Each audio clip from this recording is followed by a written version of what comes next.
जय हिंद साथियों, आज की इस वीडियो में हम आपके लिए 12वीं क्लास की पॉलिटिकल साइंस का सेकंड चैप्टर द्विध्रुवीयता का अंत जो नए सिलेबस के अकॉर्डिंग है 2020 और 2021 के अकॉर्डिंग, उस चैप्टर से आपके लिए बहुत ज्यादा इंपॉर्टेंट क्वेश्चंस आपके लिए लेके आए हैं। ये क्वेश्चन आपके लिए एक एक मार्क्स के क्वेश्चन है और एग्जाम में जो आपका एग्जाम आएगा, पूरा क्वेश्चन पेपर आएगा, उस क्वेश्चन पेपर में आपके 16 क्वेश्चन पूछे जाएंगे। उसमें से आपको 15 क्वेश्चन अटेंड करने होंगे, 15 या 16 शायद, ऐसा कुछ मुझे कंफ्यूजन है, लेकिन आपका 15 से 16 नंबरों का वेटेज होने वाला है। तो इस दृष्टिकोण से आपका 12वीं क्लास की पॉलिटिकल साइंस का एक एक नंबर के जो इंपॉर्टेंट क्वेश्चंस हैं उनको करना बहुत ज्यादा जरूरी है और वो आपके लिए काफी फायदेमंद होगा आपका 90+ स्कोर लाने के लिए।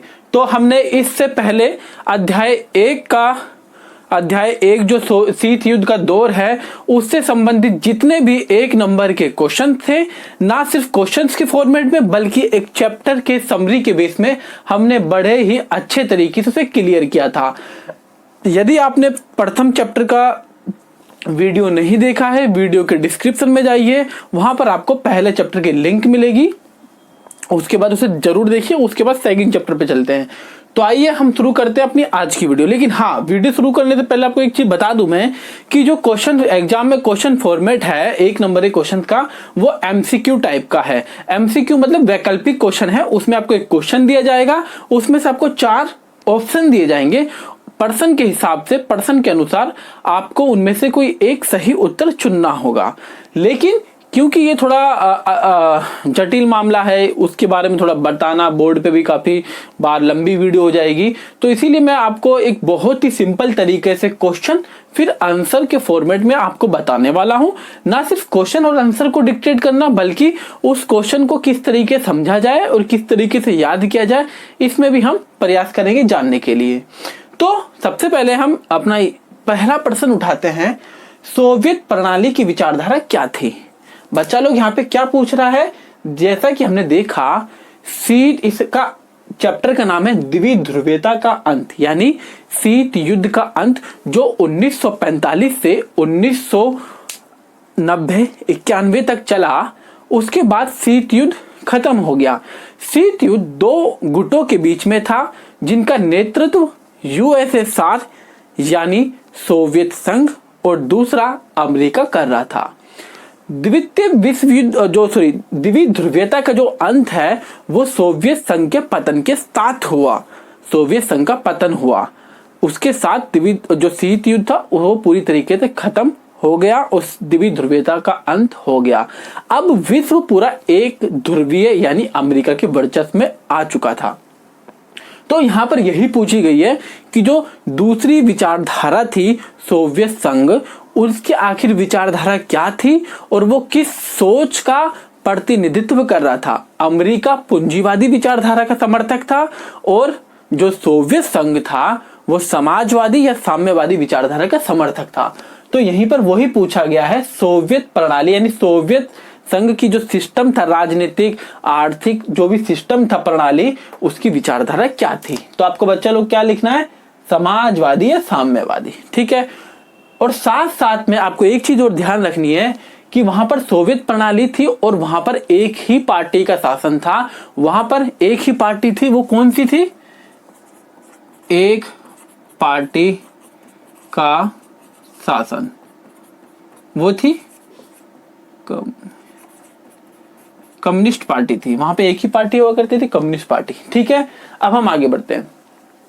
यूएसएसआर या सोवियत संघ कब गठित हुआ। देखिए वहां पर 2 विचारधाराओं का संघर्ष चल रहा था शीत युद्ध के टाइम पर। तो वहां पर यूएसएसआर जो सोवियत संघ बना वो आखिर कब बना, 1918 में रूस में। कहां पर बच्चा लोग, रूस में एक क्रांति आई, बोल्शेविक क्रांति। बोल्शेविक शहर में एक क्रांति हुई। क्रांति का मतलब तेज बदलाव। किसके नेतृत्व में हुई थी, ये लेनिन के नेतृत्व में हुई थी। लेनिन के नेतृत्व में, लेनिन के वहां के काफी बड़े लीडर थे और आज भी हैं, उनके नेतृत्व में मजदूरों ने और वहां की रूस की जनता ने वहां के राजा जारशाही, वहां के राजा को जार कहा जाता था, राजा को हटा दिया गया और वहां पे साम्यवादी व्यवस्था की स्थापना की गई। कहां से स्टार्ट हुई थी? बोल्शेविक शहर से, इसीलिए बोल्शेविक क्रांति। क्रांति का मतलब होता है तीव्र बदलाव, यानी तेज गति से बदलाव। कब हुई? 1918 में। कहा? बोल्शेविक क्रांति के भी नाम से जाना जाता है। किसके नेतृत्व में? लेनिन के नेतृत्व में। कहां पर हुई? रूस में। रूस में होने के बाद इसका विस्तार फैल गया था। यूएसएसआर कितने राष्ट्रों का समूह था? देखिए, यूएसएसआर जो किसके नेतृत्व में बना था? वो था बना था रूस के नेतृत्व में। फिर रूस ने अपनी विचारधारा को आगे बढ़ाया और पूरे ग्रुप को संभाल लिया। यूएसएसआर में कितने राष्ट्र थे? 15। ठीक है, कितने? 15। अब देखते हैं 1985 के पश्चात यूएसएसआर में सुधारों की शुरुआत किसने करी? ये क्वेश्चन पूछ सकता है था, या फिर ये हमें 5 नंबर के क्वेश्चंस में ध्यान देना चाहिए।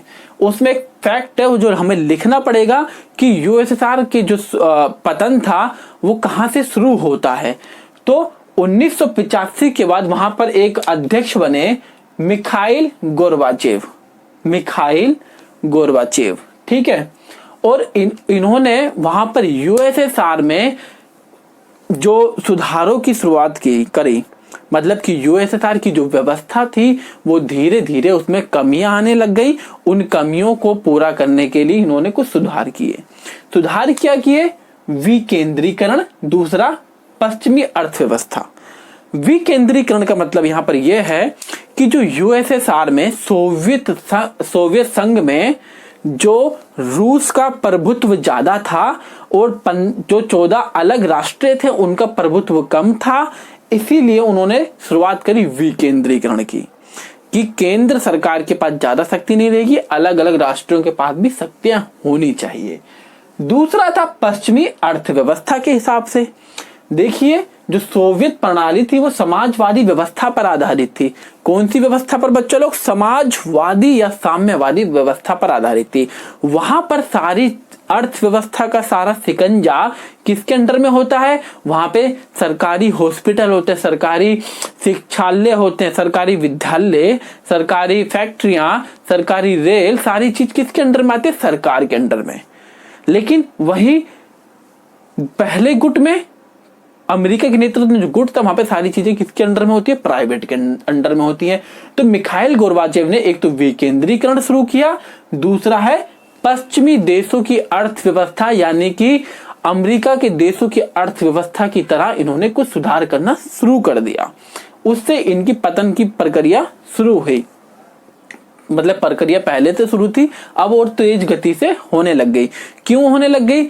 क्योंकि हम कहते हैं शेर के मुंह में अगर खून लग जाए तो उसे मांस चाहिए। अब वहां की जनता को जब स्वाद मिल गया आजादी का, पश्चिमी अर्थव्यवस्था का, लोकतंत्र का, तो उन्हें वो चीज चाहिए ही चाहिए। अब लोगों की डिमांड बढ़ गई और विद्रोह ज्यादा बड़े पैमाने पर होने लगा। ठीक है, एक क्वेश्चन है, बर्लिन की दीवार कब तोड़ी गई थी? पुराना क्वेश्चन हमने पढ़ा था 1969 में बर्लिन की दीवार बनाई गई थी। कहां पर बनाई गई थी? अध्याय 1 में हम देख चुके हैं। अगर आपने वो नहीं देखा है तो जाइए, डिस्क्रिप्शन में आपको लिंक मिलेगा। सारी चीज आपको बैकग्राउंड से समझनी होगी। फिर भी मैं आपको बता देता हूं कि 1969 में जर्मनी में बर्लिन शहर में एक दीवार खींची गई थी। एक तरफ पश्चिमी जर्मनी, एक तरफ पूर्वी जर्मनी। जर्मनी को 2 भागों में बांट दिया गया था। पश्चिमी जर्मनी पर अमेरिका का प्रभाव था और पूर्वी जर्मनी पर सोवियत संघ का प्रभाव था। ठीक है बच्चा लोग, इतना ही है। लेकिन 9 नवंबर 1989 में यह दीवार जनता के द्वारा तोड़ दी गई थी। ठीक है, जो कि शीत युद्ध का एक बहुत बड़ा प्रतीक बनी हुई थी। यहां से जैसे ही दीवार तोड़ी तो पता चला कि शीत युद्ध अब धीरे धीरे खत्म हो रहा है, सोवियत संघ का प्रभाव खत्म हो रहा है। अब देखते हैं क्वेश्चन, कौन से गणराज्य यूएसएसआर के साथ रहना चाहते थे? यूएसएसआर में 15 देश शामिल थे, तो उनमें से कुछ देशों का ग्रुप था वो यूएसएसआर के साथ रहना चाहता था और यूएसएसआर का पतन नहीं करना चाहता था। वो थे मध्य एशियाई राज्य। अगला क्वेश्चन बहुत ज्यादा इंपॉर्टेंट है, पूछ लेता है, कौन से राष्ट्र सर्वप्रथम यूएसएसआर से निकले? कौन से देश यूएसएसआर से सबसे पहले निकले? तो उसमें है रूस, यूक्रेन और बेलारूस। ये 3 राज्य सबसे पहले इससे निकले। कई बार क्वेश्चन पूछ सकता है कि इनमें से कौन सा राष्ट्र नहीं निकला था, तो आपको ये तीनों याद रहना चाहिए, फिर चौथा जो होगा वो तो अपने आप ही ऑटोमेटिकली ठीक होगा। अगला क्वेश्चन है, यूएसएसआर का उत्तराधिकारी कौन बना? जब यूएसएसआर का पतन हो गया तो पतन के पश्चात अब यूएसएसआर ने जो अंतरराष्ट्रीय स्तर पर संधियां कर रखी थी, समझौते कर रखे थे, जो यूएसएसआर को लाभ मिलने वाले थे, जो उसके दायित्व थे, संयुक्त राष्ट्रीय संघ में जो उसे वीटो की पावर थी, सुरक्षा परिषद में स्थायी सदस्य था, उसकी जिम्मेदारी किसे मिलेगी? उत्तराधिकारी कौन? वो उत्तराधिकारी था रूस, क्योंकि रूस बड़ा राज्य था और रूस ने ही यूएसएसआर की स्थापना करी थी। अब एक क्वेश्चन पूछ लेगा, CIS का पूरा नाम बताइए। पहले हम देखते हैं CIS है क्या। CIS एक ऐसा संगठन था, यह संगठन आज भी है, जो सोवियत संघ के पतन के बाद जो उसमें स्वतंत्र राष्ट्रीय आजाद हुए, उन्होंने अपने आप में एक दूसरा संगठन बनाया, उसका नाम था CIS।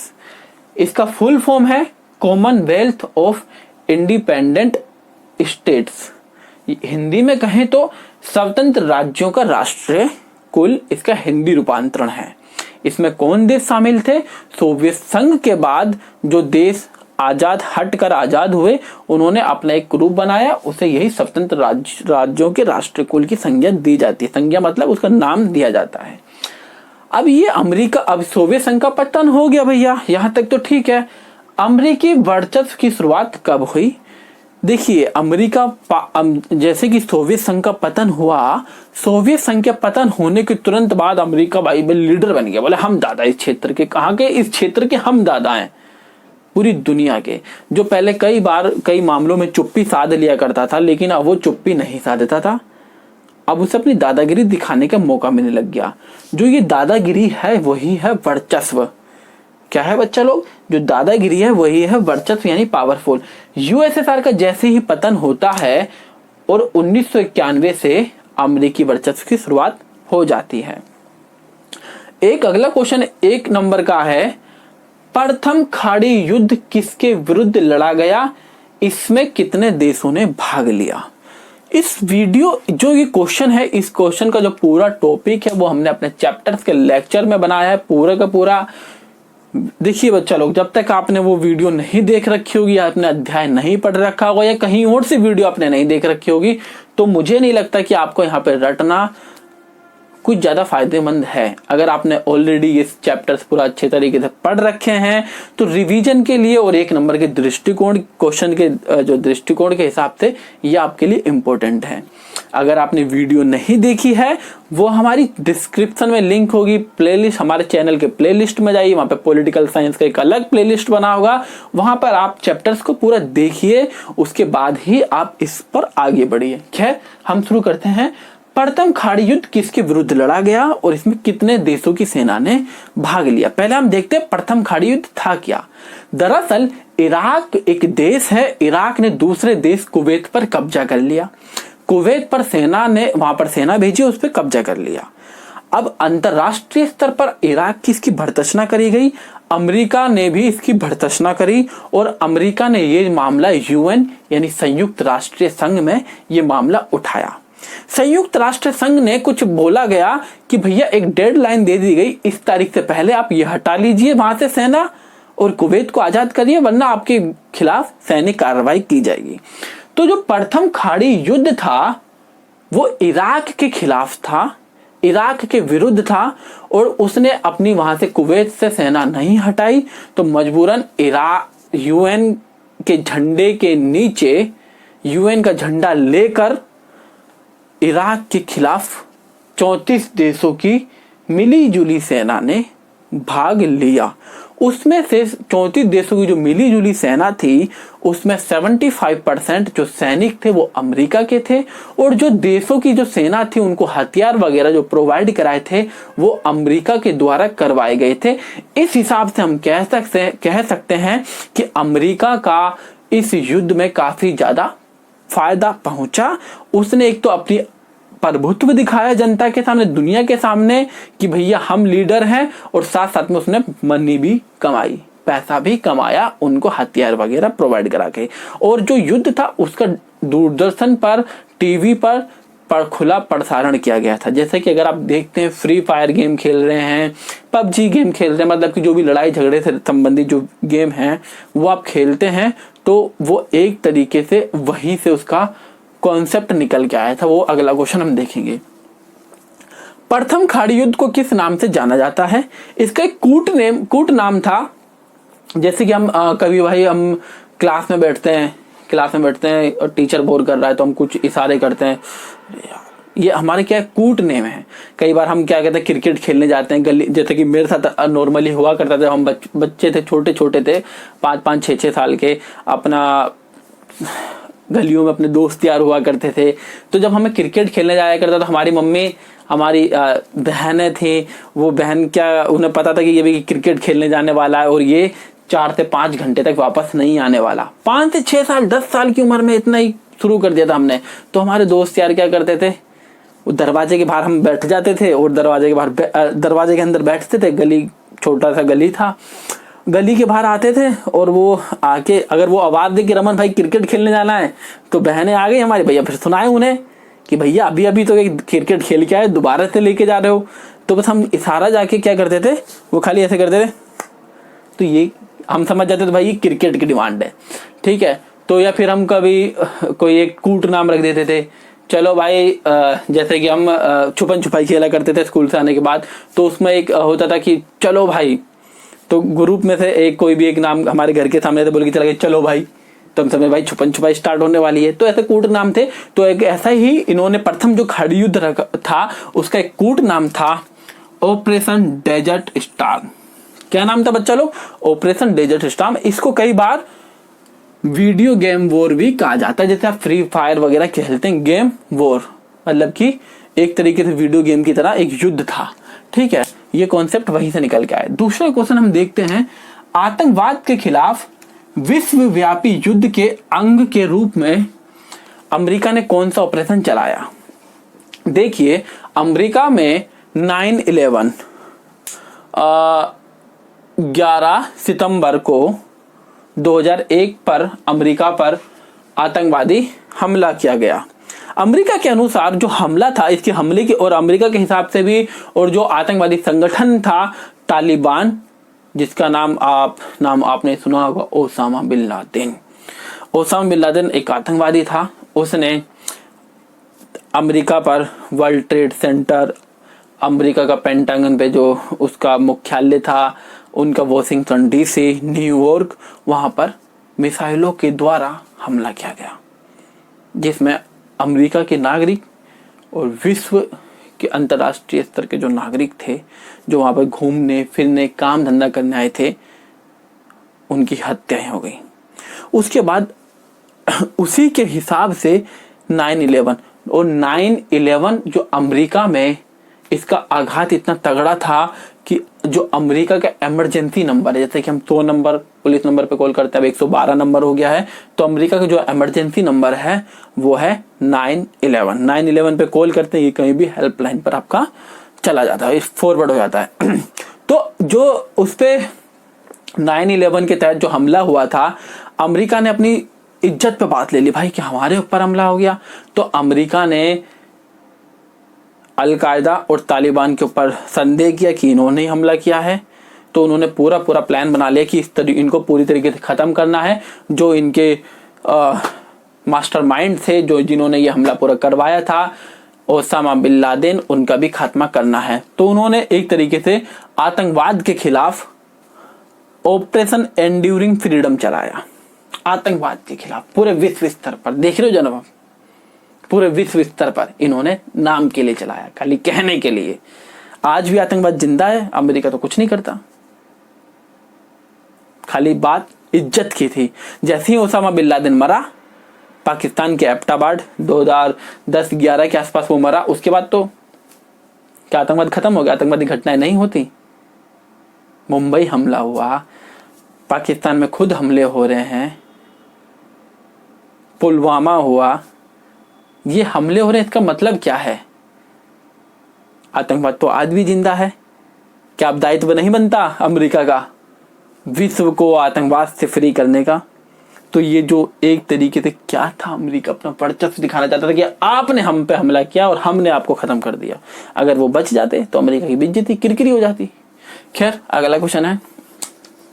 ये जो क्वेश्चन है अफगानिस्तान से संबंधित है। इसका नाम है, इसका क्वेश्चन का है PDPA का पूरा नाम लिखिए।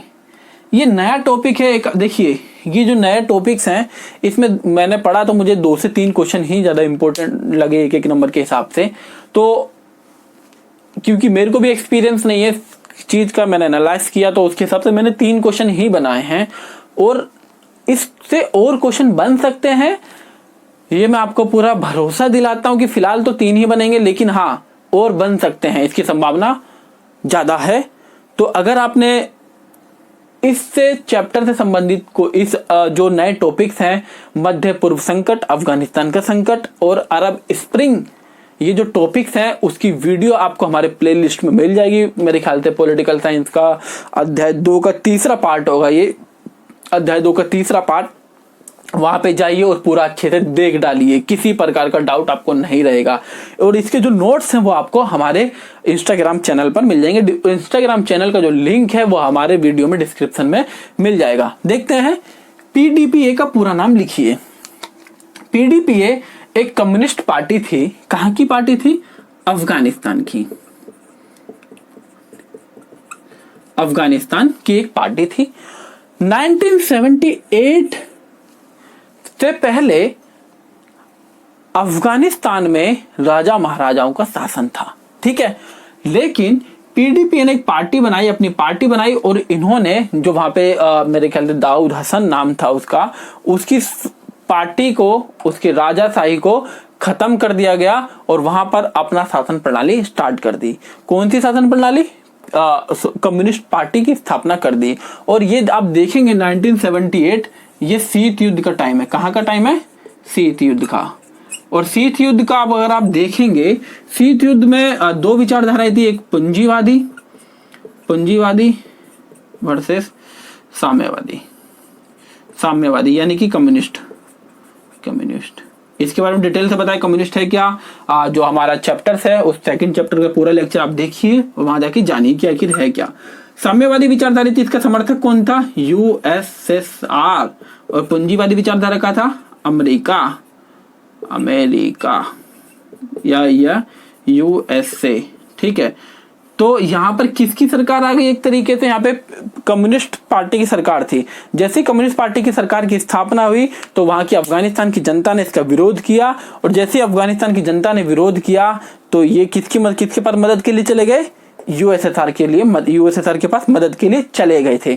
जैसे ही USSR के पास ये मदद के लिए गए तो USSR ने अपनी 1979 में अपनी सेना अफगानिस्तान में भेजी और वहां की जनता ने इसका विरोध किया। जब जनता ने विरोध किया तो अमेरिका को डायरेक्ट मौका मिल गया कि भैया अब घुस जाओ। कहां घुस जाओ?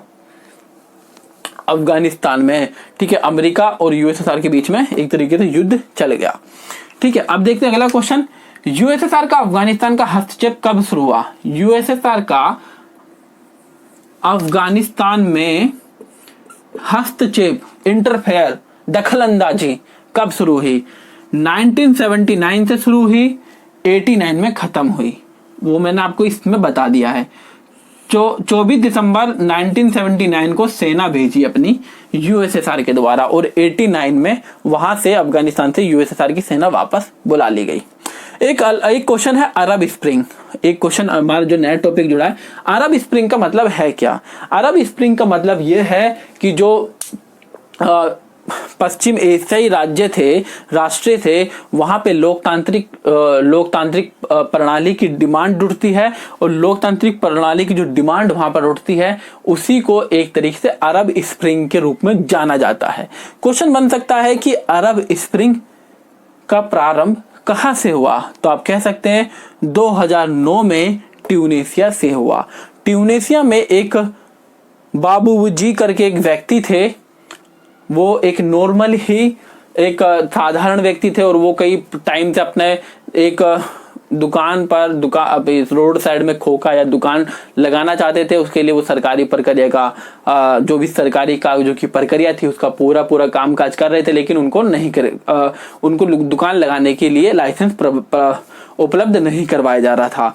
उसके तुरंत बाद लेकिन वो किसी दिन अचानक से जाते हैं तो वो देखते हैं कि उनकी जो दुकान थी वो किसी और व्यक्ति के अंडर में आ जाती है, तो उन्होंने आत्मदाह कर लिया था।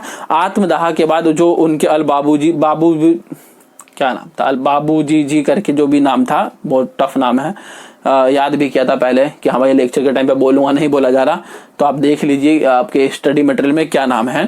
तो बाबूजी जी जो व्यक्ति थे उनके भाई ने, चचेरी भाई ने उनकी वीडियो बना ली, और जैसी वो वीडियो बनी थी वो पूरे उस टाइम में वायरल हो गई थी, और वायरल होने के बाद जनता ने संघर्ष शुरू कर दिया, किसके लिए, लोकतांत्रिक प्रक्रिया और जवाबदेही सरकार के लिए। तो ये था हमारा अध्याय 2 का द्विविध ध्रुवीयता का अंत का 1 नंबर के जितने भी इंपॉर्टेंट क्वेश्चन है उसका हमारी एक छोटा सा वीडियो था। ये वीडियो आपको पूरा रिवीजन टाइप का भी था, क्योंकि एक टॉपिक आपको क्लियर करवाया गया। यहाँ पर मैंने आपको ये नहीं बोला कि कितने राष्ट्र थे, 15 अगला क्वेश्चन देखते हैं। 1985 में यूएसएसआर में सुधारों की शुरुआत किसने करी है, ऐसा मिखाइल गोर्बाचेव ना, आपको एक सिस्टमेटिक तरीके से पढ़ाया गया है। उम्मीद करते हैं कि आपको हमारी ये वीडियो पसंद आएगी, और अगर आपको ये पसंद आई है वीडियो को लाइक कर दीजिए, आखिरी में बोल रहा हूँ लाइक कर दीजिए, और एक बार कमेंट कर हमारा हौसला भी बढ़ा दीजिए।